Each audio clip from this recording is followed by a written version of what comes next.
Welcome back to the channel for another build video, guys. I've got two Alchemist Challenger builds for you today. One is a Glass Cannon Weak Spot Crit Melee build that uses the Brewmaster's Cork Amulet, and the second one is an Elemental Range Tank. Both are designed to take advantage of the passive 9% Lifesteal, medium armor weight, and great stamina economy to keep your barrage of attacks flying. And truth be told, this little experiment is just an excuse to pay homage to my favorite anime of all time, Full Metal Alchemist Brotherhood.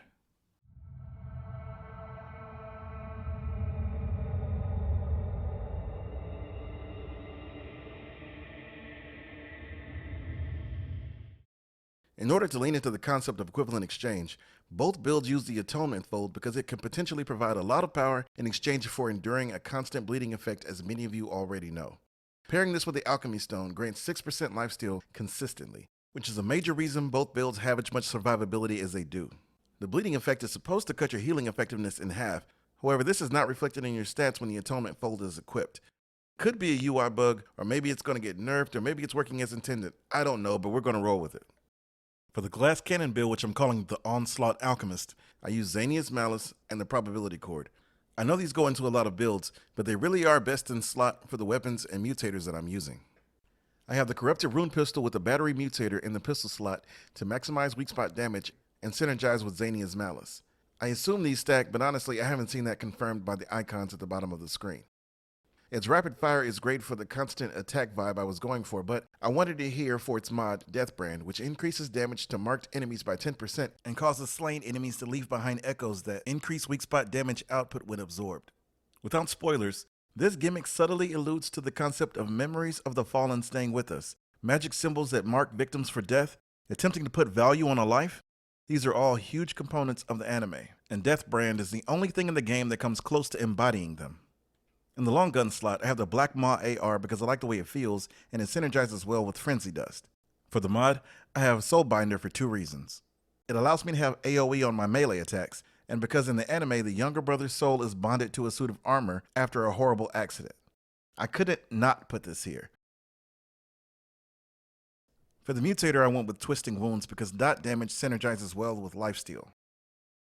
But the star of the melee build is of course the Wrathbringer, because the Atonement Fold activates its mod, Awakening, which boosts melee damage by 50%. Coincidentally, the Eye of Wrath is a big deal in Brotherhood. I have the Weapon Lord Mutator equipped because melee attacks increase the next charge attack by up to 50% at max stacks, and at level 10, the next charged attack has a 100% crit chance. Being able to predictably escalate weak spot, crit, and melee damage this way has gotten me damage numbers of 12k plus. The damage will be even higher if I'd use the Neckbone Necklace, but that would bring the survivability down quite a bit, and make the Onslaught Alchemist even more of a glass cannon. Swinging Wrathbringer 5 times before doing a jump attack takes a lot of stamina, but thankfully our concoctions can help with that. I used Mudtooth's Tonic for health, Mudtooth's Stew for stamina, Verdant Tea for stamina regen, Bark Extract for armor, Meat Shake for damage reduction, and either Xenoplasm for skill cooldown or Root Water for health regen. The first 4 concoctions are in both builds due to the Alchemist Prime perk, and the last 2 are possible thanks to the Brewmaster's Cork, which also increases damage reduction by 2% for each active concoction. For armor, I'm using the Bruiser Helmet, the Technician Bodyplate, and Greaves, and Leto's Mark II Gauntlets. This setup allows me to stay within medium armor weight when Strong Back is maxed, but the full Bruiser set works almost just as well. For the relic, I'm using the Divergent Heart, which doesn't provide healing, but instead reduces skill cooldown because I wanted to get the Frenzy Dust and Juggernaut back quickly and continue the rampage. And because I like the idea of being lifesteal dependent. Stop attacking and you die. There is also an important quote in the anime that references having a full metal heart, so I figured this was as close as I would get to referencing that. I slotted melee attack speed, melee crit damage, and melee damage relic shards into it. For traits, I maxed Triage, Fortify, Vigor, Endurance, Expertise, Barkskin, Siphoner, and Resonance, and then I threw the last 8 in a Glutton, but you can put those where you want.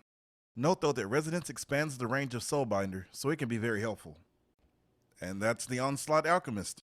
Now we can finally move on to the second build, Elemental Alchemist, which is more range focused. For anyone looking to make Apocalypse easier for themselves, I definitely suggest this build. Thanks to Genova2916 for sharing his Bleed Heal build in my comment section and sending me down this path, even though theirs is very different from what I'm about to share.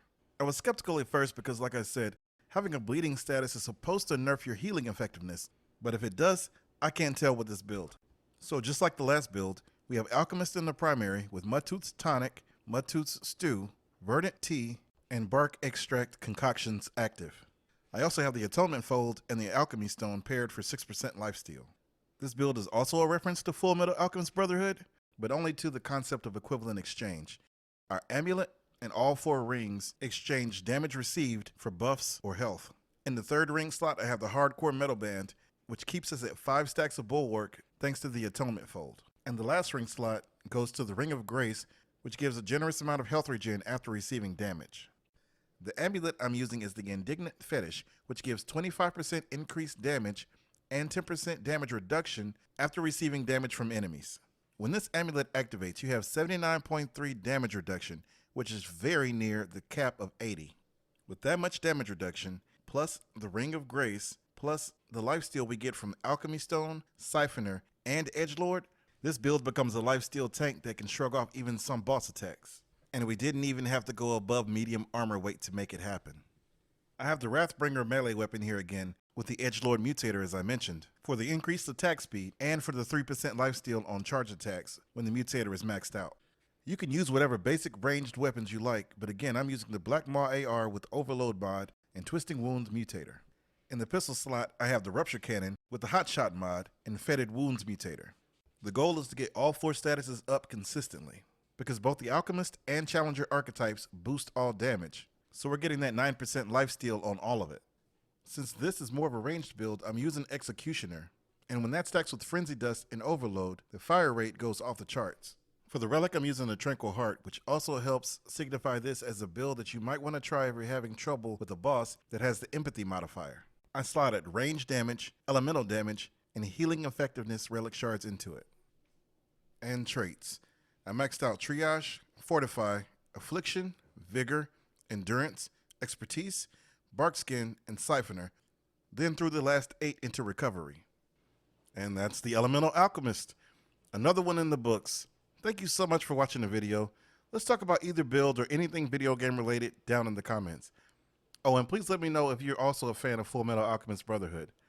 Apologies if my audio got off. I got sick during recording, but hey, we made it. That's going to do it for the video. I'll catch you in the next one. Later, gamers.